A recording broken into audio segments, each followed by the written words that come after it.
Hey guys, Kim here with Like Tesla. So today I've invited some of my friends here to have a conversation. We have Ashley Renne over here, and we have Alexi Heft with Owing a Tesla in the City.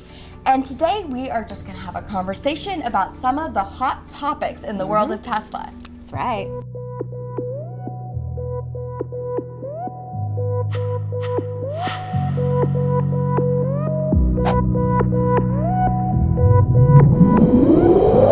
Okay, so we've heard in the news recently about the iced superchargers and how some of the gas trucks are parking in them. And the first thing I just want to say about that is it's not common. These are super isolated incidents. Oh, for sure. Yeah. I think there were 2 recently, and occasionally it happens. Yeah. But 2 days ago, I was driving through the Carolinas. Superchargers were perfect. It's really rare. You can road trip like normal. Yeah. Oh, for sure. Yeah. I mean, gosh, I've driven from Atlanta to California. We've been driving for about 7 hours now. We are in Mississippi. And I never once experienced any kind of incident like that. Yeah. So this is definitely an Did isolated you take incident. a more southern route? I did. I drove straight through the South. I did not take the route that goes right above Texas. I drove straight through Texas. I drove through all the southern states. I never had any issues. Yeah, no big and deal. I actually have never experienced it myself either. Obviously, we've covered it in a video before, but it's not been something that we've personally experienced. Yeah. But I did love, did you see that YouTube video? There was, somebody made it where they showed their Model X towing one of the trucks. So beware if you're thinking of icing. Exactly. The Model X is a very impressive car. It is. For a multitude of reasons. Yeah.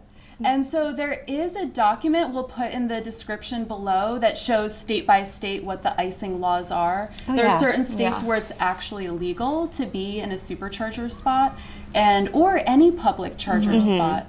And if you're not actively charging. So we'll have that in the description. Just be a nice driver. Don't confront them. Yeah. And I think it really energizes them to be angry. So don't give them any that's what they attention. want, right? That is true. Yeah. That's a really good point. That's a good way of looking at it. Yeah, whereas I think everybody gets really upset about it and they just, want to take the angry route. But no, let's try ignoring them. That might actually work out better.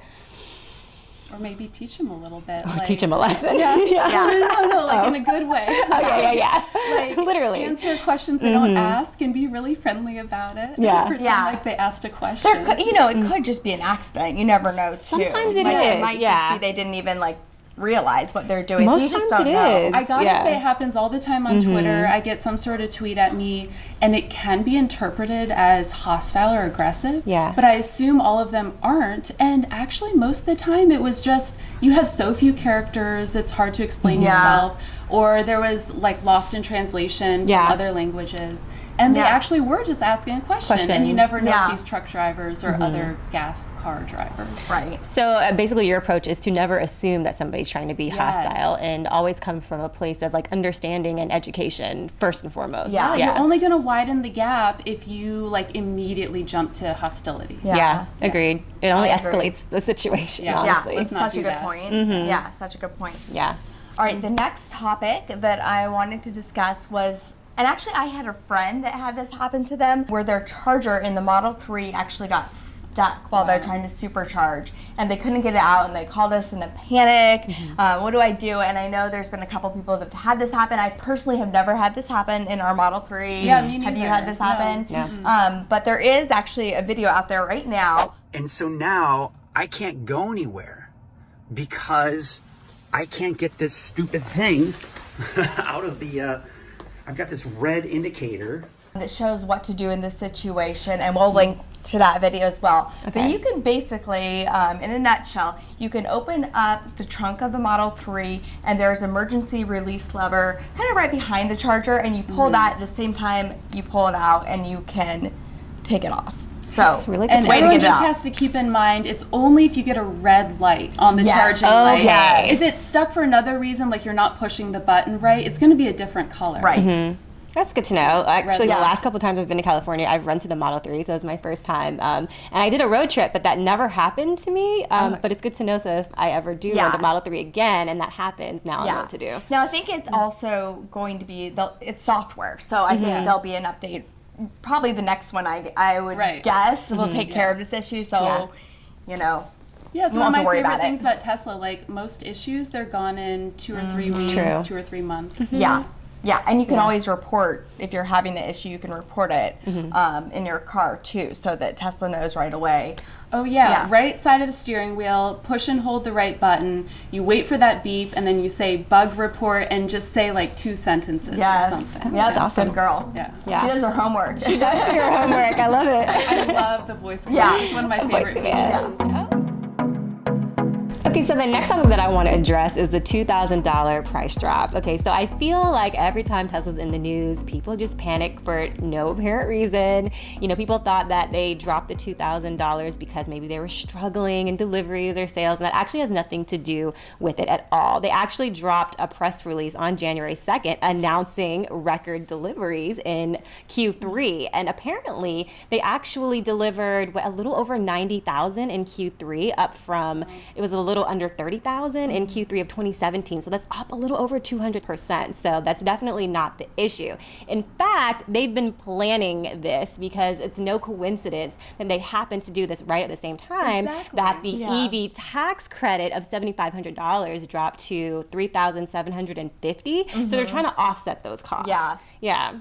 So obviously, though, there are some owners that are upset because they're like, why did I pay for this and didn't? But I think if you think about that tax credit and that you're already getting that discount, that's a way to kind of justify it. Exactly. I agree. I mean, because think about Tesla's mission, right? They're trying to accelerate the transition in more sustainable, future. But, so it makes perfect sense that they would do this because it's not just about the money for them, right? They're trying to make it easier ultimately for, owners of electric vehicles to be able to buy an electric vehicle. So it makes sense. Yeah, and what better way to do that than split the difference with the consumer? So $3,750 is disappearing, and Tesla's covering $2,000 of it, which is really nice. So that's a good thing. Yeah. So nobody should be upset about it. Yeah. And probably the manufacturing costs are going down. This is a good sign. Yes. They wouldn't be able to. They wouldn't afford to do it if the manufacturing costs were still high and it were inefficient. Yeah, it's a good I agree. sign all around. Very good sign. So I also did want to bring up the Model Y a little bit because I think that is like the next big car we're excited to hear about now.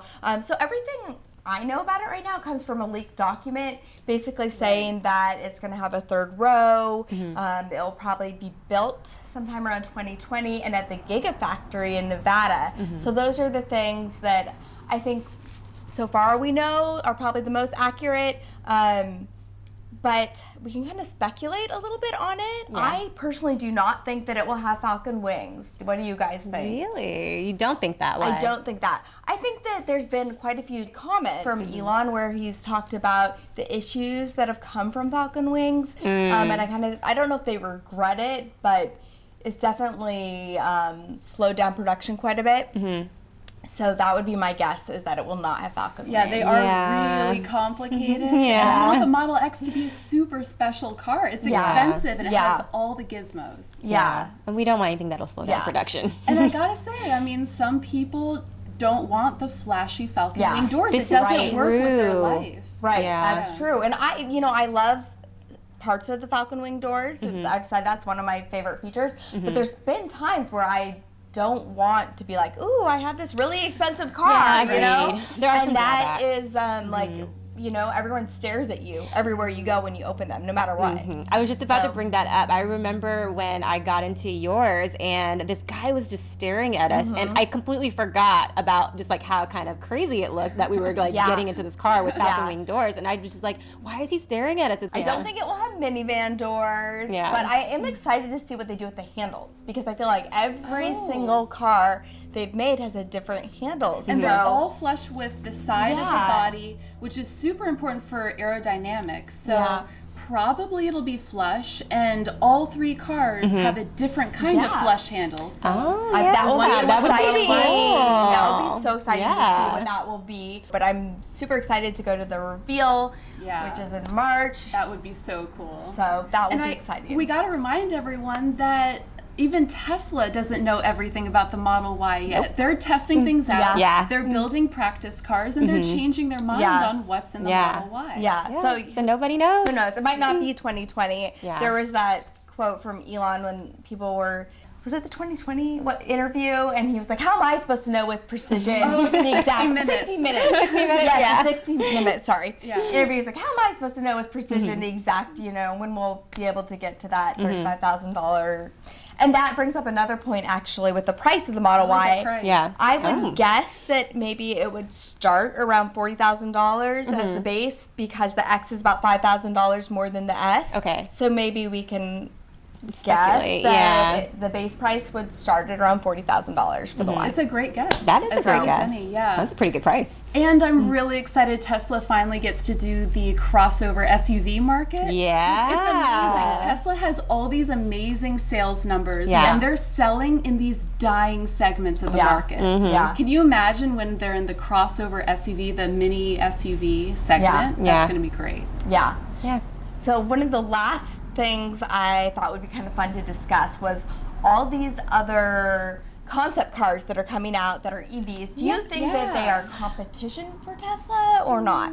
No, not really. And my reasoning for thinking it's not really competition is look how long it took to build up this supercharger network. It started in 2012 and it's still being built. I mean, they have such a leg up on all of these other companies just for that alone. Think about how long it's going to take for other car companies to catch up to that. The supercharger network is an amazing leg up that a lot of people forget about. I mean, they just compare the specs of this car versus that car. But taking a road trip, 640 miles down here to Atlanta. So easy. I know. You can't do that on level 2 charging. And even on level 3 charging, it's so sparse in the US that it's a little bit hard. Yeah. And I feel like a lot of these concept cars, they look so amazing. You can put everything into them and people get so excited, but then they never really fully make that car. Yeah. Yeah. Or What's the up with that? company isn't, it costs a lot of money Mm-hmm. to start a new car company from scratch. Tesla's almost gone bankrupt numerous times. Yeah. So, we'll see what actually really happens with that. But I think it's exciting that other car companies are going electric. Oh, yeah. So, exactly. And it's great for Tesla consumers because when a car does come that pushes certain specs of a Tesla model, Of course. Tesla returns the favor and gets even better. So Exactly. it's It's a great win. competition. It's a win-win for us yeah. at least. yeah. Exactly. For sure. Cool. Great topics, All guys. right. Yeah. That was really fun. If you guys want us to discuss more topics, maybe get together in other videos, let us know in the comments below. Also, all of our shirts today come from the boutique on my website, so make sure you check that out. Love this shirt. Seriously. Yeah, thanks so much for watching. Yeah. Thanks, guys. It's so nice. Bye. So really quickly, we just, of course, filmed our Hot Topics video, and there's already been another leaked document about the Model Y. This is kind of how Tesla rolls, but basically they're saying it's going to be all-wheel drive only, between $35,000 and $40,000 base price. I wonder if that's true, though, if it will be I don't think it will get as low as 35, but you never know. That's what they're saying here. 250 plus mile base model. Nice. So that would be good. Autopilot 3.5 with the possibility of a Tesla designed radar system. More cameras than the current autopilot, no LiDAR. Level 4 full self-driving ready from launch. That'll be great. Yeah. Ready from launch. So That's a lot of detail. That's a lot. Yeah. So They just released this? Well, they didn't release it. Well, so it was leaked. it's like a leaked document. So we don't know how much of this is true or not. Yeah. But supposedly it came from someone that works at Tesla. So there could be some truth to it. There could be some truth to it. Next time on Like Tesla. You better turn up. You better be there when I shake. And your husband just goes along with the Tesla obsession? Yeah, he just goes along with it. Does he like it? Does he like it too? Yeah. Has he got the bug? He likes it. He doesn't have the crazy viral thing that I have going on, like just obsessed with Tesla. Yeah. And I'm with you, Kim. I feel like Tesla actually brought my husband and I even closer because we finally had like this one thing that we were both really passionate about and really into. But when I made the decision to vlog about Tesla, he wanted to be involved in every video. So it was like so cool. funny. So it's like I found myself, having a partner in, my video productions, and it was fun.